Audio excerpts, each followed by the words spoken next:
Si le Mali s'effondre, c'est toute l'Afrique de l'Ouest qui tombe avec lui.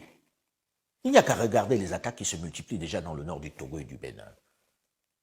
La case du voisin brûle, il est urgent d'agir, sans forcément attendre les instructions du pompier. Il me fait mal, moi, d'entendre à 6 h du matin sur les radios internationales qu'on a massacré 53 gendarmes au Burkina Faso. On tue 2 militaires en France ou en Amérique. C'est le président de la République qui va à l'aéroport pour accueillir les corps. Ils valorisent leurs forces de défense et de sécurité.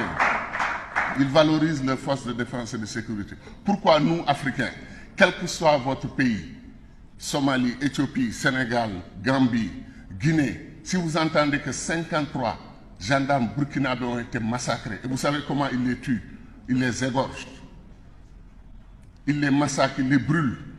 Vous l'apprenez, prenez votre petit déjeuner, vous allez au travail tranquillement, comme il ne s'est rien passé. Pourquoi on n'a pas marché dans nos capitales pour soutenir le Burkina Faso? Vous voyez la situation du Burkina aujourd'hui. Pourquoi on ne lève pas une armée sous-régionale ouest-africaine, aller au Burkina dire aux soldats burkinabés, au peuple burkinabé, vous êtes nous, nous sommes vous, nous sommes là avec vous. Pourquoi on ne le fait pas? Chacun attend qu'on vienne l'attaquer dans son pays, qu'on tue au Niger, qu'on tue au Tchad, qu'on tue au Mali. Quand est-ce que les Africains vont se réveiller? Tant qu'on n'a pas une vision stratégique de comment développer ce continent, tant qu'on continue d'aller en nord dispersé, tant qu'on continue ce que le président Abdoulaye Wade appelait la compétition ruineuse entre nous, on n'ira pas très loin. Pendant ce temps, la Chine, l'Inde, qui étaient aussi pauvres que nous, sont aujourd'hui candidats à la puissance mondiale. Pourquoi nous, Afrique? Comme disait Béchir Ben Ahmed, il dit le jour où on proclame les États-Unis d'Afrique, si c'est un lundi, le mardi, nous sommes le 4e pays du monde.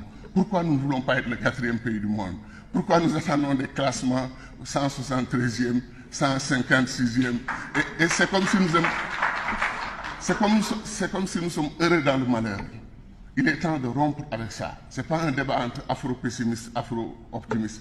C'est un débat entre des inconditionnels de l'Afrique qui sont prêts à faire de ce continent ce qu'il mérite d'être, une puissance mondiale. C'est vrai que la plupart de nos dirigeants ont refusé de prendre leur destin en main, un peu comme s'ils avaient peur, comme s'ils manquaient de confiance en eux. Beaucoup ont conservé de vieux complexes et de vieux rituels. Il suffit de voir l'accueil du président français pendant sa tournée. Aucune différence avec les images des années d'avant et d'après indépendance. Les mêmes groupes de danse, les mêmes rituels, avec des femmes et enfants qui attendent l'autre sous la pluie et le soleil, et même la nuit. Pourtant, l'autre ne l'a pas demandé. Il est même parfois gêné par cet accueil un peu trop animé, un peu trop folklorique.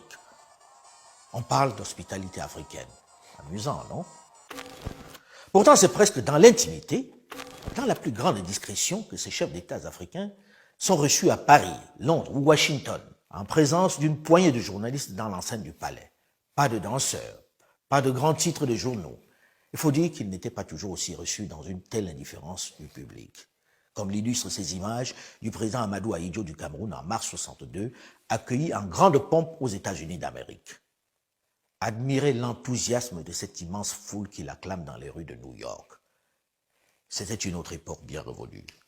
À noter que pour sa tournée en Afrique au cours du mois de juillet 2022, pour la première fois, seul le président Oumarou Sissoko Embalo de Guinée-Bissau était à l'aéroport pour accueillir le président Emmanuel Macron. Est-ce le signe d'un changement de période, d'une volonté de parallélisme des formes? À suivre. Le chemin du changement est encore long et parsemé d'embûches.